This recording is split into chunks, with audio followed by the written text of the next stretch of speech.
जय Hind friends, welcome back to my channel. कैसे हैं आप लोग? जैसे कि आप जानते हैं, मैं इस चैनल के थ्रू मैकेनिकल इंजीनियरिंग की नॉलेज, ऑटोमोबाइल से अपडेट और क्वालिटी मैनेजमेंट सिस्टम का नॉलेज शेयर करता हूं, ठीक है ना। तो हमने QMS सीरीज़ फिनिश किया है और क्वालिटी मैनेजमेंट सिस्टम के इंटरव्यूज़, क्वेश्चन और आंसर हम लेके चल रहे हैं। तो आज जो हमारा चाहे चैप्टर 7 है और QMS का इंटरव्यूज़ क्वेश्चन और आंसर है, जो कि आपको इंटरव्यूज़ में भी काम आएगा और QMS की इम्प्लीमेंटेशन आप अपनी फैक्ट्री में, अपने ऑर्गेनाइजेशन में कर रहे हैं तो वहाँ भी हेल्प होगा। ओके, आज जो हमारा है वो लास्ट चैप्टर है, आज ज़रूर देखें। और इसके पहले का अगर आपने नहीं देखा तो मैं लिंक डिस्क्रिप्शन बॉक्स में डाल दूँगा, आप ज़रूर देखिए। और अगर चैनल पर नए हैं तो सब्सक्राइब करें, अपने फ्रेंड्स के साथ शेयर करें। ओके, आज का टॉपिक बहुत ही इम्पोर्टेंट है, जो कि रिस्क असेसमेंट है, ठीक है ना। रिस्क को कैसे अपने किसी पर्टिकुलर फंक्शन में है, like production, quality, maintenance, engineering, store, ठीक है, सेल्स, मार्केटिंग, किसी भी फंक्शंस में है तो आपको अपने पर्टिकुलर प्रोसेस में कैसे रिस्क आइडेंटिफाई करना है, उसको उसमें सेवरिटी का रेटिंग कैसे देना है, ऑकरेंस का रेटिंग कैसे देना है, प्लस RPN नंबर का रेटिंग कैसे कैलकुलेट करना है और उस पर एक्शन प्लान कैसे लेना है, ये सारा हम आज देखेंगे, ठीक है ना। वीडियो को लास्ट तक देखें, बहुत इंटरेस्टिंग होने वाला है। और ये रिस्क असेसमेंट आपको एवरी प्लेस पे ज़रूरत पड़ेगा, ठीक है ना। रिस्क असेसमेंट आपको आ गया, रिस्क अपॉर्चुनिटीज़, रिस्क फाइंडिंग, उस पर एक्शन प्लान लगाना, करेक्टिव एक्शन लेना, तो आप QMS का इम्प्लीमेंटेशन करने के लिए बहुत ही अच्छे तरीके से कर सकते हैं, ठीक है ना। रिस्क आइडेंटिफिकेशन आपके लिए बहुत ही इम्पॉर्टेंट है, प्लस उस पर एक्शन प्लान लगाना, ठीक है ना। तो पहले जानते हैं सेवरिटी, ठीक है ना। सेवरिटी, जैसा कि आप जानते हैं, सीरियसनेस ऑफ प्रॉब्लम, ठीक है ना। तो सेवरिटी की रैंकिंग मैंने यहाँ पे दिखाया, कैसे देते हैं उसकी रेटिंग, कि सेवरिटी सीरियसनेस के अकॉर्डिंग हम रेटिंग देते हैं। यहाँ पे मैंने 4 टाइप का डिवाइड किया है, जैसे आप देख सकते हैं, मिनिमम,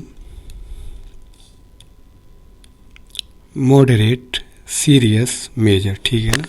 सेवरिटी का पहले बात तो आपको कॉन्सेप्ट क्लियर होना चाहिए, व्हाट इज सेवरिटी। तो severity is the seriousness of the problem, ठीक है ना। अगर मिनिमम है प्रॉब्लम, अगर डिस्क्रिप्शन में जाएं तो no effect on process, okay, तो हम 1 रेटिंग देंगे। अगर मॉडरेट है, means some effect on process quality but no effect on customer reputation और ब्रांडिंग, ओके, तो हम 2 देंगे, ठीक है ना। सीरियस प्रॉब्लम है तो जिसका effect on process, performance, indicator, loss, इस पे हम 3 देंगे, ठीक है ना। अगर मेजर है, ठीक है ना, तो हम 4 रेटिंग देंगे। यहाँ आप क्लियर देख सकते हैं मेजर का क्या इफेक्ट क्या है, to increase customer dissatisfaction, business losses, okay.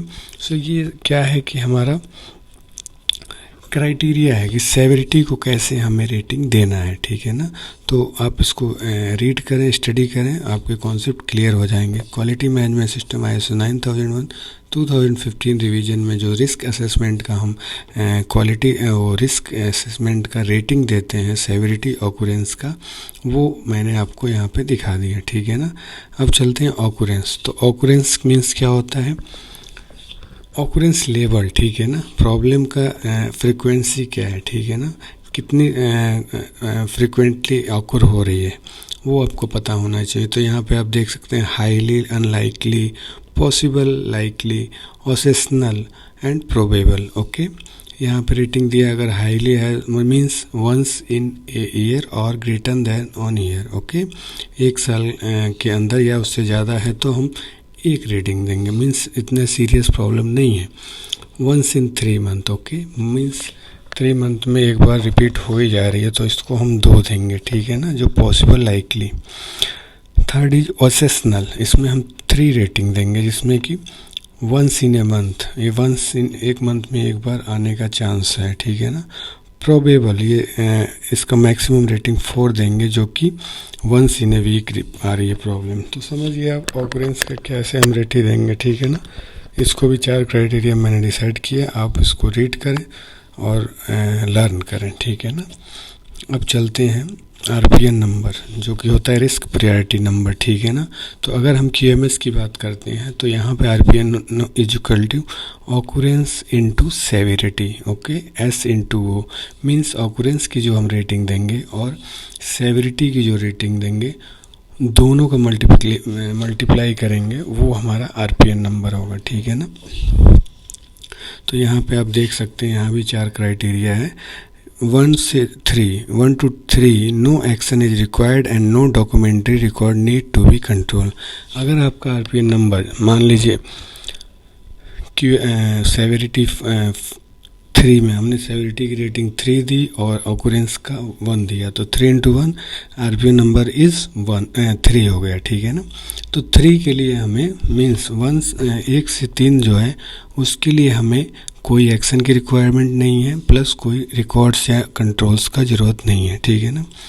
अब अगर हमारा जो आरपीएन नंबर है 4 and 6 आता है, then no additional control are required, consideration में be given to a more cost effective solution or improvement that impose no additional cost burden. Monitoring is required to ensure that the control are maintained, okay. अब third criteria पे जाते हैं। अगर RPN number आपका 8 या 9 आता है ना, तो आपको थोड़ा सा अवेयर होना है और थोड़ा सीरियस होने की ज़रूरत है। इसमें effort should be made to reduce the risk, but the cost of prevention should be carefully measured and limited. Risk reduction measures should be implemented. और 8 या 9 आता है तो आपको एफर्ट करना है रिस्क को रिड्यूस करने के लिए, बट आपको कॉस्टिंग का भी माइंड में रखना है कि आपको कॉस्टिंग उससे ज़्यादा, आप प्रोसेस से ज़्यादा मतलब उसमें इन्वेस्ट नहीं कर सकते, ठीक है ना। रिस्क को रिडक्शन करना है बट एक लिमिट के according, okay. Fourth and last से जो हमारा हायर है 12 and 16 जो है, ठीक है ना।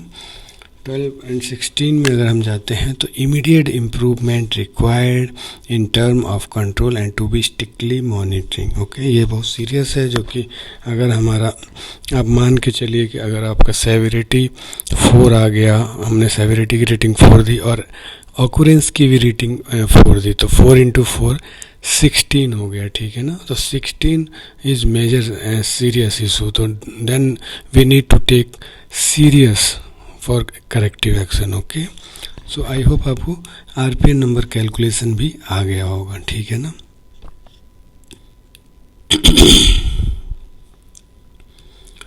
अब यहाँ पे मैंने कुछ एग्जांपल्स दिए हैं, ठीक है ना। मैंने यहाँ पे 4 डिपार्टमेंट्स का एग्जांपल लिया है, एक बार आप रीड करें, मैं आपको स्टडी करके बताता हूँ।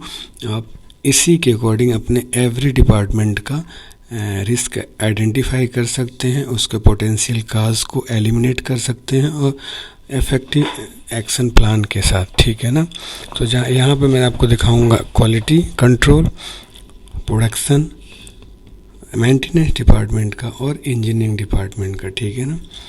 और इसके साथ साथ आप सेल्स, स्टोर और जितने भी आपके ऑर्गेनाइजेशन में डिपार्टमेंट हैं, आप डिपार्टमेंटल आप रिस्क आइडेंटिफिकेशन करके आरपीएन नंबर कर सकते हैं, ठीक है ना। यहाँ पे हमने क्वालिटी कंट्रोल का फर्स्ट लिया है। इसमें आप देख सकते हैं मैंने आरक्यूसी का दिखाया है, 2 फंक्शंस है, ठीक है ना। मैं पूरा रीड करूँगा तो काफ़ी टाइम लगेगा, बट ये सीट आप पूरा लाइन रो एवरी रो आप केयरफुली रीड करें, कैसे मैंने यहाँ पे कैलकुलेट किया है और कैसे आप एक्शन प्लान लिया है जहाँ रिक्वायरमेंट है, ठीक है ना। अगर इसमें नहीं है तो हम नेक्स्ट स्लाइड में देखेंगे एक्शन प्लान, अगर if required then we take the corrective action. So मैं थोड़ा सा इसको ब्रीफ में आपको एक बार रीड करके बताता हूँ, बट वीडियो लंबा ना हो इसलिए मैं जल्दी से चलूँगा, ठीक है ना। बट आप प्रॉपर इसको रीड करें।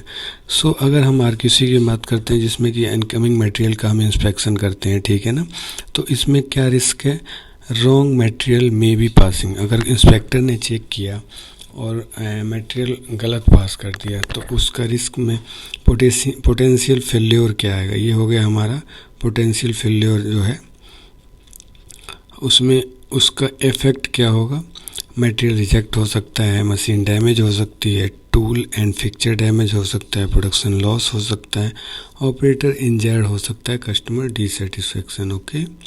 सो ये हो गया पोटेंशियल इफेक्ट ऑफ फेल्योर, और ये हो गया आपका फेल्योर, ठीक है ना, आप रिस्क भी बोल सकते हैं इसको। तो इसका हम सेवेरिटी 4 देंगे, ठीक है ना, क्योंकि ये बहुत ही हाई लेवल का रिस्क है। तो हाई लेवल का रिस्क हमने पहले का स्लाइड में देखा कि 4 रेटिंग हम दे सकते हैं। पोटेंशियल काज क्या होगा? Wrong instrument selection of calibration, wrong inspection seat selection, old revision drawing selected, wrong part selection, miss communication या अनट्रेंड इंस्पेक्टर। ओके, सो ये हमारा पोटेंशियल काज हो गया मैकेनिज्म ऑफ फेल्योर। इसका ऑकरेंस लेवल बहुत ही कम होगा, इसलिए हम इसको ऑकरेंस की रेटिंग 1 देंगे, ठीक है ना। तो 4 × 1 RPN नंबर आपका हो गया 4, ठीक है ना, यहाँ 4 हो गया। अब इसका हम क्या कंट्रोल लगा सकते हैं जिसके कि हमारा रिस्क कंट्रोल हो जाए? सो कैलिब्रेशन स्टेट इंडिविजुअल सबका हम कंट्रोल लगाएंगे, ठीक है ना। Calibration status tag put on each instrument, measuring equipment, part number verification with MRM sheet. So ये यहाँ पे 4 आ गया, तो हम इतना सीरियस एक्शन प्लान लेने की ज़रूरत नहीं, नो डॉक्यूमेंट रिक्वायर्ड, और ना ही हमें कोई एक्शन सीरियसली लेना, जैसा कि हमने पहले लर्न किया, ठीक है ना। इसी प्रकार आप देख सकते हैं ओके मटेरियल में भी रिजेक्टेड। अगर ओके मटेरियल रिजेक्ट हो गया तो उसका क्या इफेक्ट आएगा? Production loss, customer dissatisfaction, blame to supplier, okay, reliability loss of RQC। So इसका potential cause, occurrence and existing control आप देख सकते हैं, ठीक है ना। तो ये रहा आपका QC का रिस्क असेसमेंट। ये अभी हमने RQC का लिया, ठीक है ना। तो क्वालिटी कंट्रोल में आप समझ सकते हैं RQC है, प्रोसेस क्वालिटी कंट्रोल है, फिनिश गुड इंस्पेक्शन है, लैब टेस्टिंग आएगा, ठीक है ना, कैलिब्रेशन का आएगा। तो ये सारे आएंगे। तो एवरी स्टेज पे हम रिस्क आइडेंटिफाई करेंगे, ठीक है ना। ये मैंने एक एग्जांपल दिया, किसी एक क्वालिटी कंट्रोल, क्वालिटी एश्योरेंस का एक एरिया है, ठीक है ना। तो हमें रिस्क आइडेंटिफिकेशन करने के लिए एवरी फंक्शंस के सब कैटेगरीज को टच करके रिस्क आइडेंटिफाई करना है, ठीक है ना। अब चलते हैं प्रोडक्शन का। प्रोडक्शन में क्या है? प्रोडक्शन प्लानिंग हमारा सब प्रोसेस हो गया। इसमें क्या रिस्क हो या क्या फेलियर हो सकता है? प्रोडक्शन प्लानिंग फेल अगर हो गई तो क्या इफेक्ट होगा? बिजनेस लॉस होगा। ये तो मेजर है तो 4 रेटिंग देंगे। और इसका पोटेंशियल काज क्या होगा? Machine not available, man power not available, material not available. तो ये हम थोड़ा इसको 2 रेटिंग देंगे। तो इसका हम मल्टीप्लाई किए तो 8 RPN नंबर आ गया, आप देख सकते हैं। और इसका एग्जिस्टिंग कंट्रोल हम क्या लगा सकते हैं? Planning is received from marketing for tap vertically, planning is received for making of tap changer. ये मैंने प्रोडक्ट का नाम डाल दिया। Planning is receive from marketing of tap.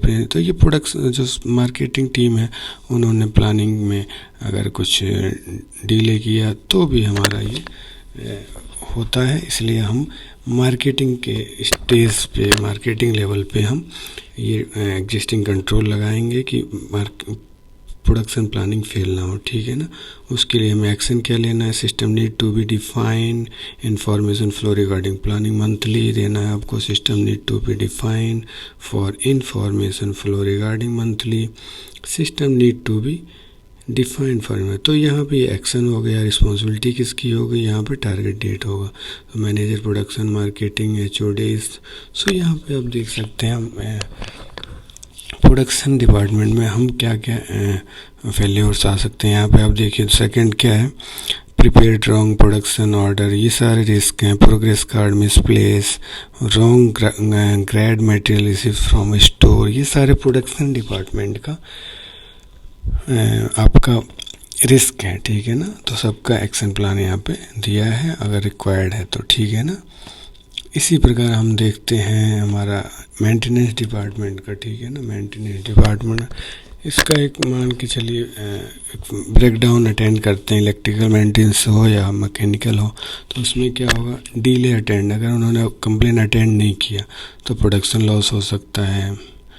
और पोटेंशियल काज है man power not availability, maintenance department के पास immediate man power नहीं थे तो पूरा अटेंड करने में प्रॉब्लम हो गई, इसलिए हमने यहाँ पे 3 दिया रेटिंग और ये ऑकरेंस का 2 दिया, सेवरिटी 3 ऑकरेंस 2।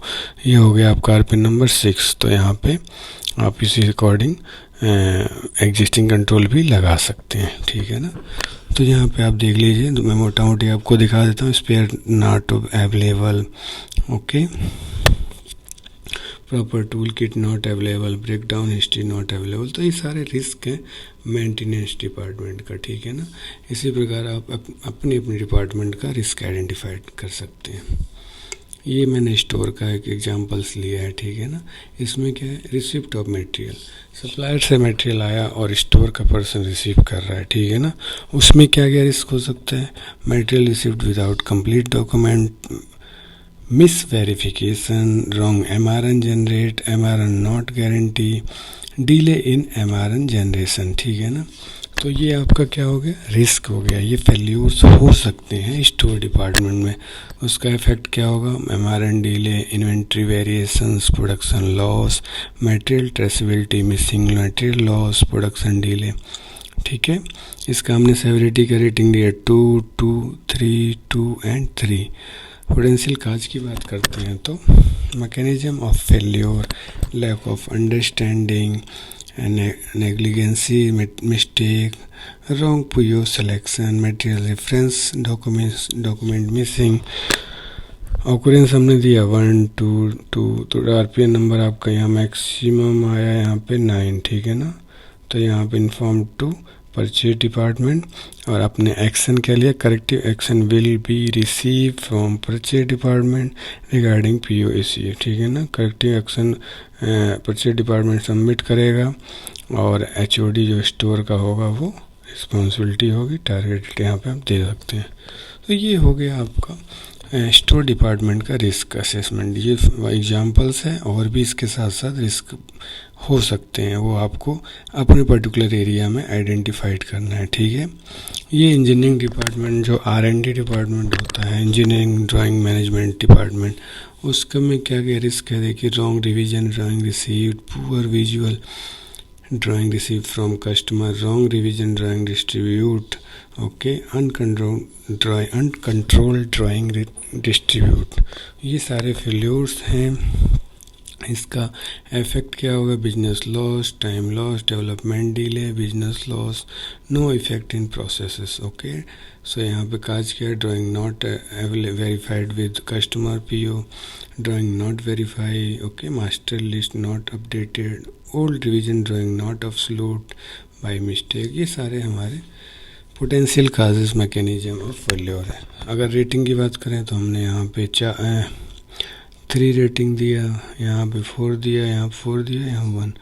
तो यहाँ पे मैक्सिमम हमारा ये 4 आ रहा है, 4 रेटिंग। इसमें हमें ज़्यादा कस्टमर एक्शन लेने की ज़रूरत नहीं है, बट हमें इतना ड्राइंग का है इनिशियल स्टेज को हमें एक्शन लेना पड़ेगा, ठीक है ना। सो यहाँ पे date of updation need to be mention in master list of drawing standard, responsibility हो गई, ठीक है ना। सो फ्रेंड्स, आज का जो चैप्टर है बहुत ही बढ़िया है। अगर आप अच्छे से इसको रीड करेंगे तो आपको आई होप बहुत ही अच्छे तरीके से आपको समझ में आएगा। और मैंने बहुत ही सिंपल लैंग्वेज में समझाने की कोशिश किया, जैसा कि हम प्रैक्टिकली अपने ऑर्गेनाइजेशन में करते हैं, ठीक है ना। तो प्लीज़ अच्छे से लर्न करें, 1 बार 2 बार 3 बार वीडियो देखें, लेकिन कॉन्सेप्ट क्लियर होना चाहिए। मेरा टारगेट ये है, ठीक है ना, क्योंकि मैं नहीं चाहता कि कोई भी कंफ्यूज्ड है, ठीक है ना। अगर मुझे जो है पता मैं आपको शेयर कर रहा हूँ, ठीक है ना। सो आपको बस इतना करना है, अगर चैनल पे नए हैं सब्सक्राइब करें, अपने फ्रेंड्स के साथ शेयर करें, और तब तक अपना ध्यान रखें, स्वस्थ रहें, कंटिन्यूअस लर्निंग करते रहें। जय हिंद, वंदे मातरम।